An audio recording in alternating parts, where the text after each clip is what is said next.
The 2015-2020 Chevy Tahoe has two primary fuse box locations. The first is in the engine compartment on the driver's side near the battery.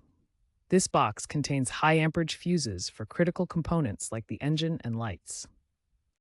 The second is the interior fuse box located under the dashboard on the driver's side behind a panel.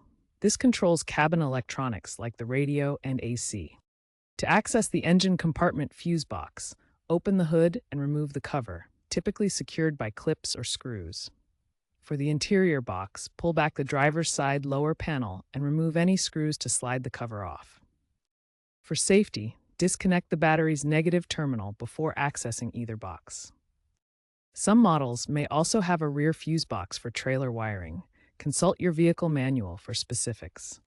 To replace a fuse, first identify the faulty fuse using the diagram on the fuse box cover or in your owner's manual. Fuses are color-coded by amperage. Use a fuse puller tool to safely remove the fuse. Test the fuse with a multimeter to confirm it's blown. Replace the blown fuse with a new one of the exact same amperage. These can be purchased at any auto parts store. Never use a higher amperage fuse, as this can cause a fire. After replacement, reconnect the power, if disconnected, and test the circuit to ensure it's working.